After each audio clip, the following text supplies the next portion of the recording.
ప్రజాయుద్ధ నౌక, విప్లవ కవి, లెజెండరీ గద్దరన్న గారు నటించిన ఆఖరి చిత్రం ఉక్కు సత్యాగ్రహం సినిమా ఈ నెల 29వ తేదీన ప్రపంచవ్యాప్తంగా విడుదలవుతుంది. ఆ రిలీజ్ డేటు వివరాలు మీ ముందుంచడానికి మేము ఏర్పాటు చేసిన ఈ కార్యక్రమానికి విచ్చేసినటువంటి మీడియా మిత్రులందరకు నేను నిర్మాతగా, దర్శకుడిగా, నటుడిగా, రచయితగా, గాయకుడిగా చేతులెత్తి నమస్కరిస్తున్నాను. ఈ సినిమా తీసే ముందు గద్దరన్న కథని తయారు చేసిన తర్వాత ఒక క్యారెక్టర్ని ఊహించుకున్నాడు. ఆయన కథానాయకుడు ఎలా ఉండాలంటే నీతికి, నిజాయితీకి నిలువెత్తు రూపం ఉండాలి.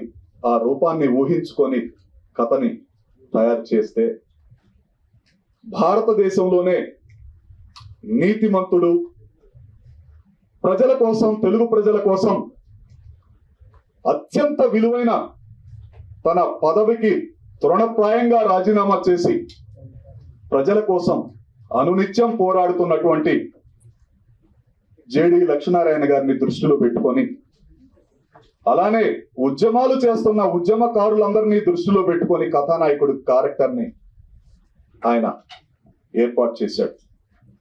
ఆయన క్యారెక్టర్ ఒక్కలమే చేయలేనని ఒక మహిళా ఐపీఎస్ క్యారెక్టర్ని కూడా సృష్టించాడు. ఇది నిజ జీవితానికి దగ్గరున్న ఉద్యమ చిత్రం. ఇప్పటి వరకు మీ ముందుకి డేటు ప్రకటించి రాలేకపోవటానికి అనేక కారణాలు. ఆయన చనిపోవటం కానీ, సెన్సార్ కార్యక్రమాలు కానీ ఎన్నో ఉన్నాయి. చివరి నిమిషంలో ఇంకా 48 గంటల తర్వాత ప్రపంచవ్యాప్తంగా ఈ సినిమా వస్తుందన్నది మీ అందరితోటి పాలు పంచుకోవటానికి ఏర్పాటు చేశాం. రియల్ కథానాయకుడు కాకుండా రియల్ కథానాయకుడు, గద్దరన్నకి, తెలుగు ప్రజలకి ఇష్టమైన వ్యక్తి, ఐపీఎస్ ఆఫీసర్ శ్రీ జేడి లక్ష్మీనారాయణ గారిని ఆహ్వానిస్తున్నాం.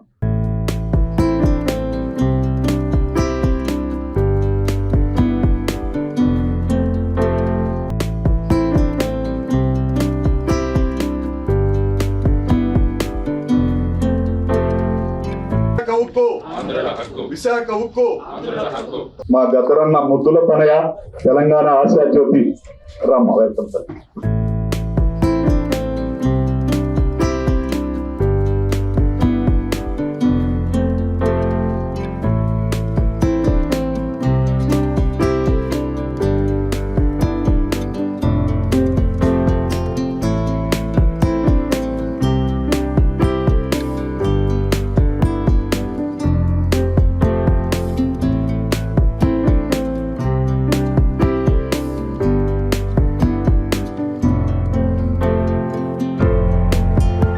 త్యాగాలతో లక్షలాది మంది ఉద్యమాల ఫలితంగా ఆనాడు గద్దరన్న లాంటి విద్యార్థి నాయకుడు గద్దరన్న అనేక ప్రముఖులతోటి, ముఖ్యంగా తెలంగాణ గడ్డపై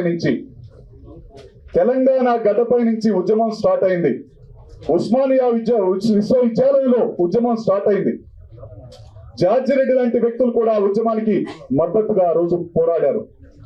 అంతేకాదు, అక్కడ 31 మంది విశాఖ స్టీల్ ప్లాంట్ కోసం చనిపోతే కాల్పుల్లో తెలంగాణకి చెందినటువంటి, జగిత్యాలకు చెందినటువంటి తహసీల్దార్ ఆఫీసులో పనిచేసే గవర్నమెంట్ ఉద్యోగి అయినటువంటి సాయిరెడ్డి కూడా ఆ రోజు ఆంధ్రప్రదేశ్ స్టీల్ ప్లాంట్ ప్రైవేటీకరణకి మద్దతుగా కాల్పుల్లో చనిపోయాడు. ఈ జనరేషన్ కి తెలియని ఎన్నో విషయాలు గద్దరన్న గారు ఈ సినిమాలో రాశాడు, పాడాడు, ఆడాడు. ఆయన చివరి రక్తపు బొట్టు వరకు కూడా ఎలా కష్టపడ్డాడో ఈ సినిమాలో కనపడుతుంది. ప్రజల కోసం ఆయన ఒక ప్రాంతానికి చెందిన వ్యక్తి కాదు, ప్రపంచానికి చెందిన వ్యక్తి. ఒక తెలంగాణ ప్రజలే కాదు, ఆంధ్రప్రదేశ్ లో కూడా ఆయనకి గుడి కట్టి ఆయన విగ్రహాన్ని పెట్టబోతున్నారంటే స్టీల్ ప్లాంట్ కోసం ఆయన ఎలాంటి పోరాటం చేశాడో ఈ రాష్ట్ర ప్రజలు, ఆ రాష్ట్ర ప్రజలు కూడా తెలుసుకునే రోజు ఇంకో 48 గంటల్లో ఉంది. ప్రేమైన సోదరులారా, విశాఖ ఉక్కు, ఆంధ్రుల హక్కు నినాదంతో 32 మంది ప్రాణ త్యాగాలు చేసినటువంటి ఆ స్టీల్ ప్లాంట్ ను తుక్కు రేటుకి అమ్ముతుంటే సమ్మెని జన్మ హక్కు రన్నో దాన్ని ఆపేటి మునగాడు ఎవడన్నా. సమ్మెని జన్మ హక్కు రన్నో దాన్ని ఆపేటి మునగాడు ఎవడన్నా. అన్నన్న మాయన్న కంపెనీ కూలన్నా. అన్నన్న మాయన్న కంపెనీ కూలన్నా. ఎన్నాళ్ళు ఈ బతుకు ఎదురు తిరగావన్నా. సమ్మెని జన్మ హక్కు రన్నో ఉక్కు ఫ్యాక్టరీ తల్లి. ఉక్కు ఫ్యాక్టరీ తల్లి దుఃఖంలో ఉన్నది. విశాఖ సంద్రము శోకమై పొంగినాది అనే ఒక అద్భుతమైన చరిత్రలో నిలిచిపోయేటటువంటి ఒక పాటని, ఒక గ్రంథాన్ని, ఒక కళాఖండాన్ని ఈ చిత్రం ద్వారా అందించిన మహానుభావుడు గద్దరన్న ఈ చిత్రంలో కనపడబోతున్నాడు. ఇది ఆఖరి చిత్రం. ఆ మహానుభావుడికి అంకితం ఇచ్చాం. అలానే 32 మంది ప్రాణత్యాగాలు చేసిన వారికి కూడా ఈ చిత్రాన్ని అంకితం చేయటం జరిగింది. ఇక్కడికి వచ్చిన ప్రింట్ ప్రెస్ మీడియా అన్నలందరికీ, మీ వెనకలున్న తమ్ముళ్ళు అన్నల అందరికీ, గద్దరన్న కుటుంబం తరఫున, మీ చెల్లి, మీ బిడ్డ వెన్నెల తరఫున విప్లవాల వందనాలు. ఈరోజు ఉక్కు సత్యాగ్రహం మూవీ రిలీజ్ డేట్ గురించి నేను ఇక్కడికి వచ్చాను. ఉక్కు సత్యాగ్రహం మూవీ కోసం గద్దరన్న గారు చాలా ప్రాణం పోసి ప్రతి ఒక్క సీన్ కానీ, ప్రతి ఒక్క మాట కానీ సత్యారెడ్డి అన్నతో కూర్చొని, మేము ప్రాక్టికల్గా చూసాం, కూర్చొని అది ప్రాణం పోసి తీసిన మూవీ. అది గద్దరన్న గారు హైదరాబాద్ నుంచి విశాఖకు బయలుదేరి, కోవిడ్ తర్వాత బయలుదేరి అక్కడ స్టే చేసి మళ్ళీ అక్కడ షూటింగ్ చేసుకొని మళ్ళీ తిరిగి వచ్చేవాడు. అట్లా ఒక 3-4 months కంటిన్యూగా ఈ మూవీస్ కోసం తన సమయాన్ని, తన మనసుని, తన ఆత్మని కేటాయించారు. ఎందుకోసం అంటే స్టీల్ ప్లాంట్ ప్రైవేటీకరణ ఆపాలనే ఒక ఉద్యమాన్ని మొదలు పెట్టాలని. ఈ ప్రైవేటీకరణ చేస్తే అక్కడున్న ప్రజలకు చాలా నష్టం అవుతుందని, ఇలా అన్ని సంస్థలు ప్రైవేటీకరణ చేసుకుంటే రానున్న తరానికి, రానున్న పేద ప్రజలకు నష్టం కలుగుతుంది అనే ఒక ఉద్దేశంతో ఎవరైతే ఈ స్టీల్ ప్లాంట్ కోసం యుద్ధం చేసి కొట్లాడి తమ జీవితాలను అర్పించారో, తమ రక్తం చిందించి ఒక స్టీల్ ప్లాంట్ని పెట్టారో, వాళ్ళ త్యాగాలను గుర్తు చేసుకుంటూ ఆ స్టీల్ ప్లాంట్ ప్రైవేటీకరణ ఆపాలని ఈ మూవీ రావటం చాలా ఆనందంగా ఉంది. అందుకే ప్రియమైన ప్రజలారా, అన్నలారా, అక్కలారా, ఈ మూవీని చూసి ఈ మూవీలో ఇస్తున్న ఆ ఆశయాన్ని తీసి మనం స్టీల్ ప్లాంట్ ప్రైవేటీకరణకు వ్యతిరేకిస్తూ పోరాటం చేయాలని మీ అందరినీ కోరుతున్నాను. అట్లాగే ఉక్కు సత్యాగ్రహంలో గద్దరన్న గారు చివరి మూవీ, అది చాలా అద్భుతంగా యాక్టింగ్ చేశారు. ఆ మూవీ చూస్తే తెలుస్తుంది, అన్నతో చాలా ప్రాక్టికల్గా ఉన్నారు. ఆ మూవీ చూస్తే ఆ మూవీలో తను చెప్పేస్తున్నాడు, ఇంకా నేను వెళ్ళిపోతున్నాను, ఈ బాధ్యత మీకు అప్పచెప్తున్నాను, చాలా ప్రాక్టికల్గా కనిపిస్తుంది. అదేదో యాక్టింగ్ చేసినట్టు లేదు, ఆ మూవీ జీవించినట్టుంది. కన్నీళ్ళు రాను వాళ్ళు కూడా కన్నీళ్ళు పెట్టించే విధంగా ఉంది. ఇలాంటి మూవీస్ని ప్రజలంతా మన జీవితాల్లో జరుగుతున్న, ప్రాక్టికల్గా జరుగుతున్న నిజాలని నిర్భయంగా ప్రజల ముందుకు పెట్టే మూవీస్ని ఆదరించి, పెద్దలే కాకుండా పిల్లలు కూడా ఆ మూవీస్ తీసుకుపోయి చూపించి, ఎందుకంటే మన బతుకులు పేద సాదా బతుకులు ఇలా బతుకుతున్నామంటే దానికి కారణాలు, దానికి ఉద్యమాలు ఎన్నో ఉన్నాయి. సో ఈ మూవీని మీరు తప్పక చూసి ఆదరించాల్సిందిగా కోరుతున్నాను. అదేవిధంగా ఈరోజు కాన్స్టిట్యూషనల్ అడాప్షన్ డే. ఈ కాన్స్టిట్యూషనల్ అడాప్షన్ డే భారత రాజ్యాంగం అడాప్షన్ డే కాబట్టి మీ అందరికీ శుభాకాంక్షలు. భారత రాజ్యాంగం ముప్పులో ఉంది. భారత రాజ్యాంగాన్ని రక్షించే బాధ్యత మన అందరిది ఉంది. భారత రాజ్యాంగాన్ని రక్షిస్తేనే రానున్న తరానికి ఒక మనాబలి, ఒక సమాజం ఈ విధంగా ఉంటుంది. సో భారత రాజ్యాంగాన్ని మనం కాపాడుకోవాలని మీ అందరినీ కోరుతున్నాం. చాలా ఇన్స్పిరేషనల్ గా ఉంది సినిమా. ఆయన ప్రధాన పాత్రను పోషించారు. చాలా గొప్ప ఇన్స్పిరేషన్. చూస్తుంటే ఈ థియేటర్ లో ఎంతో గొప్ప, అందరికీ ఒక ఉద్రేకం, ఇందులో మనం కూడా భాగస్వాములు అవ్వాలన్న ఒక సంకల్పం కూడా వచ్చే విధంగా, దానితో పాటు ముఖ్యంగా గద్దర్ గారు ఆయన స్వయంగా నటించడం కూడా చాలా ముఖ్యమైన విషయం. ఎందుకంటే గద్దర్ గారు మంచి ఆప్తులు, లచ్చన్న ఎట్లున్నావురా అని అడిగేవాడు ఆయన. ఆ విధమైన మా ఇద్దరికి మధ్య ఉన్న సంబంధం. కాబట్టి ఆయనతో అనేక సార్లు నేను చర్చించడం జరిగింది. అటువంటి గద్దర్ గారిని ఈరోజు ఆయన ఆరోగ్య స్థితి అంత బాగు లేకున్నా కూడా ప్రజల కోసం చెయ్యాలి అన్న సంకల్పనతో ఈ సినిమాలో ఆయన స్వయంగా పాడి రచించి ఆయన స్వయంగా నటించిన సినిమా ఇది. ఆయన చివరి సినిమా అని ఇప్పుడే వెన్నెల గారు, సత్యారెడ్డి గారు కూడా చెప్పడం జరిగింది. కాబట్టి ఆయన ఒక స్ఫూర్తిని నింపారు ఈ సినిమాలో అని నేను మీ అందరికీ కూడా తెలియజేస్తున్నాను. ముఖ్యంగా ఈరోజు రాజ్యాంగాన్ని మనం ఈరోజు మొదలైంది, ఈరోజు అడాప్ట్ చేసుకున్నాం. రాజ్యాంగ దినోత్సవం ఈరోజు. రాజ్యాంగంలో కూడా మనకు తరువాత ఈ లౌకికవాదం, తర్వాత సామ్యవాదం, ఈ రెండు కూడా యాడ్ చేశారు. అంటే సెక్యులర్, సోషలిస్ట్, ఈ రెండు కూడా తర్వాత 42వ అమెండ్మెంట్ లో యాడ్ చేయడం జరిగింది.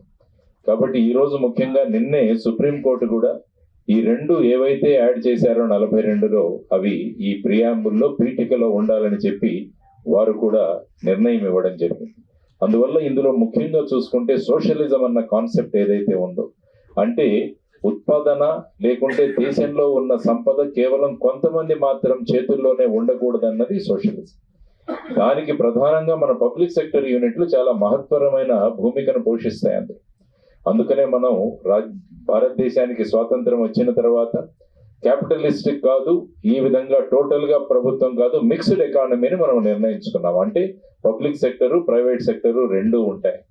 ఆ విధంగా చేసుకుంటున్న సందర్భంలో మొట్టమొదటిసారిగా భారతదేశంలో ఒక పోర్టు ఉన్న ప్రాంతంలో స్టీల్ ప్లాంట్ పెట్టాలన్న సంకల్పన చేసిన తర్వాత ఆ స్టీల్ ప్లాంట్ ని మిగతా రాష్ట్రాలు, తమిళనాడు కావచ్చు, కర్ణాటక కావచ్చు, వాళ్ళు వాళ్ళ ప్రాంతాలకు తీసుకువెళ్లాలని ప్రయత్నం చేసిన సమయంలో అక్కడ అమృతరావు గారు అనే ఆయన గుంటూరు నుంచి వచ్చి అక్కడ నిరాహార దీక్ష చేయడం, ఆ తర్వాత విద్యార్థులు పెద్ద సంఖ్యలో పాల్గొనడం, ఆ తర్వాత మొత్తం అది కేవలం విశాఖపట్నానికి మాత్రమే కాదు, మొత్తం ఉమ్మడి ఆంధ్రప్రదేశ్ లో కూడా 32 మంది ప్రాణత్యాగాలు చేసిన సందర్భంలో చిట్ట చివరిగా ప్రభుత్వానికి విశాఖపట్నంలోని ఈ స్టీల్ ప్లాంట్ ఏర్పాటు చేసుకోవాల్సిన నిర్ణయం అప్పటి ప్రధాని ఇందిరాగాంధీ గారు తీసుకున్నారు. ఆ తరువాత అది బ్రహ్మాండంగా ముందుకు వెళ్ళి మంచి లాభాలలో నడుస్తున్న ఒక గొప్ప యూనిట్, పబ్లిక్ సెక్టర్ యూనిట్. ఆ తర్వాత అతి ఉత్తమమైన క్వాలిటీ ఉన్న స్టీల్ తయారు చేసే కర్మాగారం విశాఖపట్నం స్టీల్ ప్లాంట్. ఈ విశాఖపట్నం స్టీల్ ప్లాంట్ అన్నది ప్రైవేటీకరణ కాకూడదు అన్న ప్రజల యొక్క ఆశాభావాలు ఏవైతే ఉన్నాయో వాటినన్నింటినీ ప్రతిబింబిస్తూ ఈ సినిమా చేయడం జరిగింది. ఈ సందర్భంగా నేను శ్రీ మిత్రుడు సత్యారెడ్డి గారిని అభినందిస్తున్నాను. ఎందుకంటే ఇటువంటి విషయం తీసుకొని ఎంతో ప్రభావవంతంగా ఈ సినిమాను, ఈ చలనచిత్రాన్ని నిర్మించినందుకు, ఆ తర్వాత ఇది ఒక కమర్షియల్ సినిమా అయితే కాదు కానీ ఇది మన జీవితాలతో ముడిపడిన సినిమా. కాబట్టి అందరూ కూడా ఒక సామాజిక బాధ్యత అని ఈ సినిమా ఖచ్చితంగా వెళ్ళి చూడాలి అని నేను మనస్ఫూర్తిగా కోరుకుంటున్నాను. ఎందుకంటే ఇటువంటి విషయాలు విద్యార్థులకు తెలియాలి, భావి తరాలకు తెలియాలి. పోరాటం చేసి ఏ విధంగా మనం ఈ స్టీల్ ప్లాంట్ ని తెచ్చుకున్నామన్న విషయం వాళ్ళకు తెలియాలి. దేశం యొక్క భవిష్యత్తు ఎలా ఉండాలన్న ఒక ఆలోచనలు కూడా వాళ్ళు రేకెత్తించే ఈ సినిమా ఉక్కు సత్యాగ్రహం బ్రహ్మాండమైన విజయాన్ని చవి చూస్తుందని, ఖచ్చితంగా మీరందరూ కూడా ఆదరిస్తారని మనస్ఫూర్తిగా తెలియజేసుకుంటూ, అందరం కలిసి ఈ విశాఖపట్నం స్టీల్ ప్లాంట్ ఎప్పటికీ ప్రైవేటీకరణ కాకుండా ప్రభుత్వ రంగ సంస్థగా ఉంటూ లాభాలలో నడిచే విధంగా ప్రభుత్వాలు నిర్ణయం తీసుకోవాలని చెప్పి మనస్ఫూర్తిగా కోరుకుంటూ, మరి ఒకసారి శ్రీ సత్యారెడ్డి గారికి, గద్దర్ గారికి, ఆ తర్వాత ఈ సినిమాలో నటించిన వాళ్ళు, నటించలేదు, జనరల్ గా సినిమా అంటే నటిస్తారు, ఇది నిజ జీవితంతో ముడిపడిన సినిమా కాబట్టి వాళ్ళందరూ కూడా వారి 100% ఇచ్చి జీవించి ఈ సినిమాను చాలా చక్కగా నిర్మించారు. కాబట్టి మీ అందరి తరపున, మీడియా ద్వారా ప్రజలందరికీ నేను చేస్తున్న విన్నపం, ఈ చలనచిత్రాన్ని ఖచ్చితంగా వీక్షించండి, మీ యొక్క అభిప్రాయాన్ని తెలియజేయండి.